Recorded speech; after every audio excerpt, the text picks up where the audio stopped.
Hello everyone, good morning. Today's class I will discuss about agriculture. What is agriculture or what do you mean by agriculture? Agriculture derived from agricultura, Latin language agricultura. Agricultura is made of two words, ager and cultura. Attention please. Agricultura is made of two words, ager and cultura. Ager, that means field. Cultura, that means cultivation. Overall, the cultivation of field is called agriculture. We can say other words, agriculture is an art and science of growing plants and crops, raising animals or human needs. Economic gain is called agriculture. हम लोग समझ सकते हैं कि खेतों की जुताई जितने सारे साधनों से किया जाता है, मीन्स ऑफ कल्टीवेटिंग कह सकते हैं। कृषि वह कला, विज्ञान, उद्योग है जो मानव के उपयोग के लिए पौधों एवं पशुओं के विकास का प्रबंध करता है, कृषि कहलाता है। Next, India is a large country, over 100 crore people live here. It is the 7th largest country in the world. About 64% of our population is engaged in agriculture. अर्थात हमारा देश भारत एक विशाल देश है, जैसा कि हम लोग पहले से भी जानते हैं। हमारे देश में रहने वाले अधिकांश लोग कृषि पे ही निर्भर होते हैं और कृषि से ही जुड़े हुए रहते हैं। हम कह सकते हैं कि हमारा देश विश्व का 7वां सबसे बड़ा देश है और हमारे देश में रहने वाले लोग 64% अर्थात 64% लोग कृषि से जुड़े हुए होते हैं और बाकी के जो लोग हो गए, जो बच गए, वो या तो किसी गवर्नमेंट सेक्टर में काम करते हैं या किन्हीं का अपना बिजनेस होता है। जैसे कि हम लोगों ने पहले भी एग्रीकल्चर के बारे में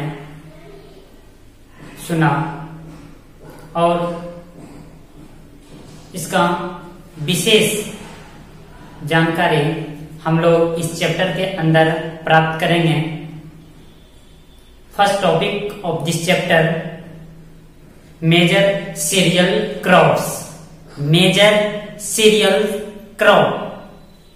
We produce a great variety of crops in India like oilseeds, tea, coffee, jute and cotton, etc. हमारे देश में विभिन्न प्रकार के फसल को उगाए जाते हैं बड़े पैमाने पे, जैसे कि जूट हो गया, कॉटन हो गया, राइस हो गया, मिलेट्स हो गए। तो इन सबों का खेती पर्याप्त मात्रा में किया जाता है। Some crops are dependent on rainfall but today artificial means of irrigation are available this has made increase production of this food grains possible.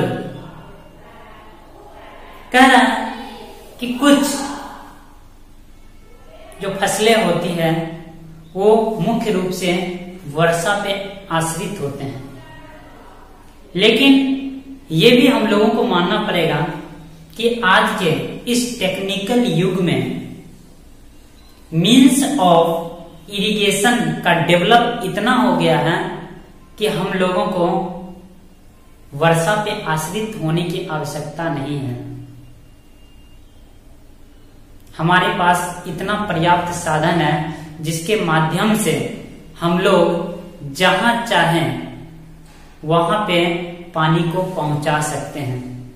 अगर आपके पास अंडरग्राउंड वाटर है और अंडरग्राउंड वाटर है तो उसे निकालने के लिए आपके पास साधन यदि है तो हम लोग अपने आवश्यकता अनुसार पानी को वहां तक पहुंचा सकते हैं जहां तक हमें ले जाने की आवश्यकता है।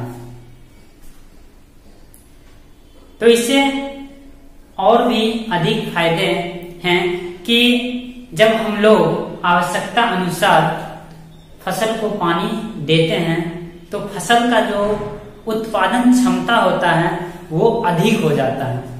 ये फायदे हैं। लेकिन जब हम लोग वर्षा के भरोसे रहते हैं तो कभी कभी वर्षा के कारण हमारा फसल बर्बाद भी हो जाता है। Next, wheat grows in dry climate. It is grown in Punjab, Haryana, Uttar Pradesh, Rajasthan, Bihar and Madhya Pradesh.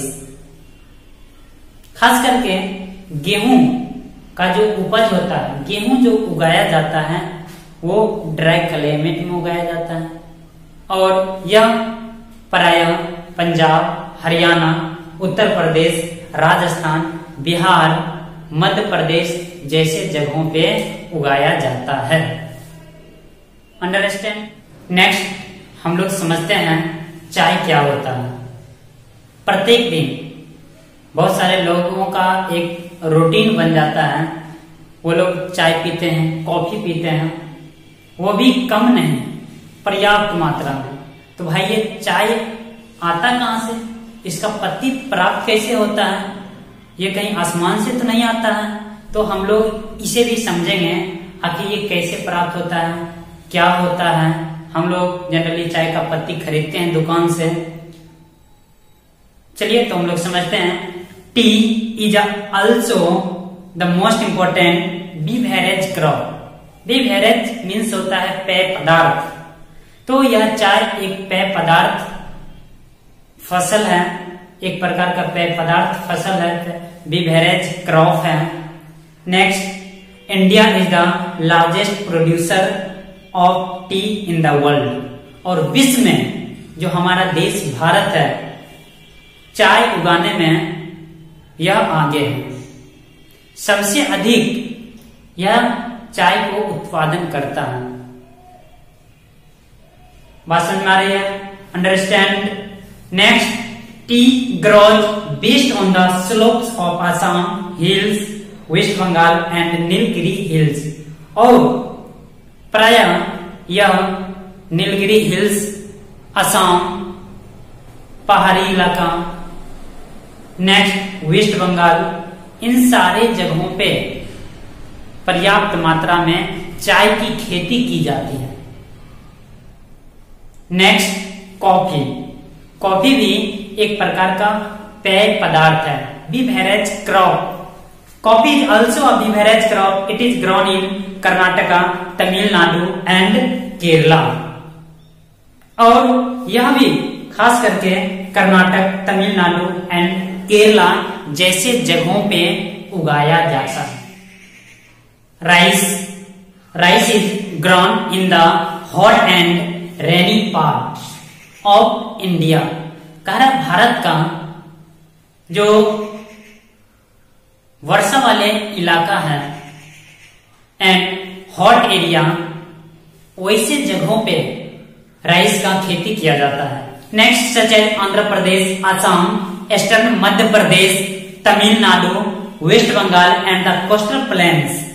और इन सारे जगहों पे कोस्टल प्लेन्स दैट मीन्स हम समझते हैं तटीय क्षेत्र, तो ऐसे जगहों पे राइस का खेती किया जाता है।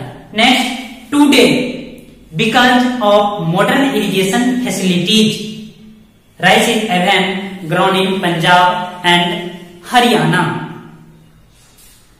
जैसा कि हम लोग समझते हैं कि आज के इस दौर में इतना इरिगेशन फैसिलिटीज हम लोगों के पास उपलब्ध है, जिससे कि हम लोग आसानी से आवश्यकता अनुसार किसी भी खेतों तक पानी को पहुंचा देते हैं और जिससे फसल का पैदावार बहुत ही सुंदर होता है। इस तरह से हरियाणा और पंजाब में भी राइस का खेती किया जाता है। Next, millets, jowar, bajra and ragi are called millets. Next, these are grown in the monsoon. These are mostly grown in peninsular India. यह प्रायः मानसून वाले इलाकों में उगाए जाते हैं और यहाँ तक कि प्रायद्वीपीय भारत में भी इसका खेती किया जाता है। Next, oil seeds produce oil to cook food, groundnut, rapeseed, mustard, coconut, मूंगफली, रेपसीड, सफेद सरसों, मस्टर्ड, सरसों, इन सबों के बीजों से तेल की प्राप्ति होती है। कोकोनट जिसे हम लोग समझते हैं नारियल, तो इनसे भी तेल की प्राप्ति होती है। Next, the major oil seeds grown in India, they are also grown in various part of the country. और इतना ही नहीं, देश के अन्य भागों में भी, कई भागों में भी इसका खेती किया जाता है और इनके बीजों से तेल की प्राप्ति अधिक से अधिक होता है। Next, sugar cane. First we can understand cash crop. Cash crop अर्थात होता क्या है? Cash crop is an agriculture crop which is grown to sell for profit. कह रहा है कि यह एक प्रकार का कृषि फसल है जिसे काटने के बाद डायरेक्ट सेल किया जाता है। हम लोग समझ सकते हैं कि गन्ना जो है एक कच्चा फसल है जिसे काटने के बाद हम लोग अधिक दिनों तक अपने घरों में स्टोर करके नहीं रख सकते हैं।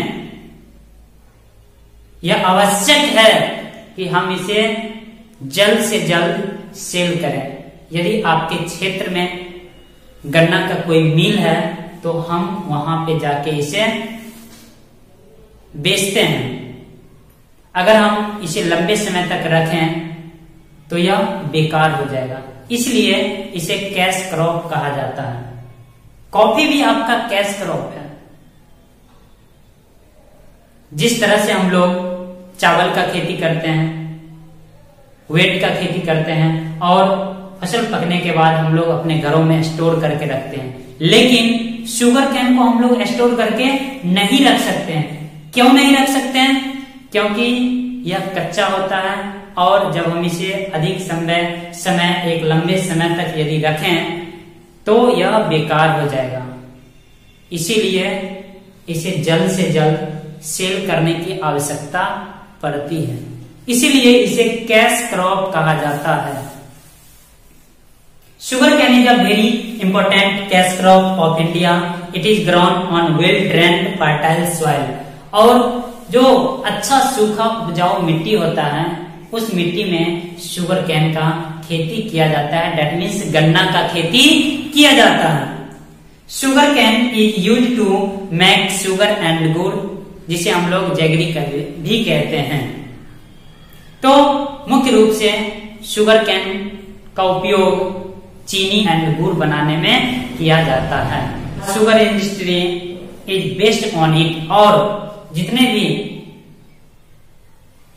गन्ना से रिलेटेड उद्योग होता है, चीनी मिल जिसे हम लोग कह सकते हैं, जो चीनी मिल जो होता है वह मुख्य रूप से गन्ना पे ही आधारित होता है। Are you understand? Next, jute and cotton, these are fibre crops. Jute is used for making bags, linen, carpets etcetera. कह रहा है इसका उपयोग खास करके बैग बनाने में, लाइनन, कारपेट बनाने में, इन सबों में इसका इस्तेमाल किया जाता है जूट का। यह प्रायः वेस्ट बंगाल जैसे जगहों पे उगाया जाता है, वहां पे इसका खेती पर्याप्त मात्रा में किया जाता है। कहां पे? वेस्ट बंगाल में। Next, West Bengal is the leading producer of jute, और यहाँ पे पर्याप्त मात्रा में, प्रचुर मात्रा में जूट का खेती किया जाता है। Next, cotton is used for making clothes. It is grown mainly in Gujarat, Maharashtra, Rajasthan, Punjab, Tamil Nadu and Madhya Pradesh. और कॉटन का उपयोग हम लोग समझते हैं कि ग्रीष्म काल में, ग्रीष्म ऋतु में वी वियर कॉटन क्लॉथ्स। तो ये जो कॉटन क्लॉथ्स हम लोग इस्तेमाल करते हैं तो वो प्राप्त कहां से होता है? तो ये खास करके कॉटन से तैयार किया जाता है ना। Cotton cloth is made of cotton plants ना। तो कॉटन प्लांट से तैयार जो होता है कॉटन, उस कॉटन से कॉटन क्लॉथ्स तैयार किया जाता है। अंडरस्टैंड? नेक्स्ट, यह प्रायः गुजरात, महाराष्ट्र, राजस्थान, पंजाब, तमिलनाडु एंड मध्य प्रदेश जैसे जगहों पे उगाया जाता है। Next and last topic of this chapter, livestock, पशुधन। Animals are great wealth of our country. These are of two types, domestic and wild animals. पशुओं के मामले में हमारा देश बहुत ही धनी माना जाता है। पशु भी हमारे देश में बहुत सारे अधिक हैं, और यूं कहे तो दो प्रकार के पशु देखने को मिलते हैं। एक तो डोमेस्टिक एनिमल जिन्हें लोग अपने आवश्यकता अनुसार पालते हैं, और दूसरा विल्ड एनिमल्स जो फ्री फॉर्म घूमते हैं जंगलों में, उसे हम लोग समझते हैं wild animals. Next, people domesticate some animals like mules, camels, ponies, donkeys, horses for carrying luggage. लोग अपने आवश्यकता अनुसार जानवरों को पालते हैं और सामान ढोने में उसका उपयोग करते हैं। Next, they domesticate cows, see buffaloes, see goats for milk. और गाय, भैंस, बकरी, इन सबों का जो पालन करते हैं लोग, खास करके दूध प्राप्ति के उद्देश्य से ना, दूध प्राप्ति के उद्देश्य से गाय भैंस लोग पालते हैं, और यहाँ तक कि इनसे गोबर की भी प्राप्ति होती है, जो खास करके खेतों के लिए बहुत ही फायदेमंद होता है। Next, they get manners, leather, wool etcetera from this animals. और इन जानवरों से कहें तो जैसे शिप हो गया, लोग इसे भी पालते हैं, तो खास करके इनसे ऊन की प्राप्ति होती है, जिनसे बना हुआ कपड़ा हम लोग ठंड की ऋतु में उपयोग में लाते हैं। बात समझ में आ रही है ना? Next, our government has taken a number of steps to increase the production of milk. और यहाँ तक कि हमारे देश के जो सरकार होते हैं, उनके द्वारा भी कई तरीका अपनाया जाता है ताकि अधिक से अधिक दूध के उत्पादन में बढ़ोतरी किया जाए। और इस कार्य को करने के लिए जो एक होड़ सी लगती है, वह कहलाता है व्हाइट रिवॉल्यूशन। व्हाइट रिवॉल्यूशन, श्वेत क्रांति। आपसे क्वेश्चन पूछा जाएगा कि व्हाइट रिवॉल्यूशन किससे रिलेटेड है? यू कैन से इन सिंपल वर्ड्स मिल्क। श्वेत क्रांति किससे रिलेटेड है? Then you can say it is related to milk. White revolution is related to milk. Next, और ऑपरेशन फ्लड प्रोग्राम्स, और ये भी आप कह सकते हैं व्हाइट रिवॉल्यूशन को दूसरे शब्दों में operation flood programs. Next, the rearing of fish in artificial water reservoirs for commercial purposes called pisciculture is also being developed. कह रहा है कि मछली पालन के लिए जो बड़े बड़े जलाशयों का निर्माण किया जाता है, बड़े बड़े जलाशय का जो निर्माण किया जाता है खास करके व्यवसायिक उद्देश्यों के लिए, तो वह प्रक्रिया पीसी कल्चर कहलाता है, मत्स्य पालन कहलाता है। और जब अधिक से अधिक पैमाने पर मत्स्य पालन किया जाता है तो यह कहलाता है सिल्वर रिवॉल्यूशन। कौन सा रिवॉल्यूशन? Silver revolution. फिर आपसे क्वेश्चन पूछा जाएगा कि सिल्वर रिवॉल्यूशन किससे रिलेटेड है?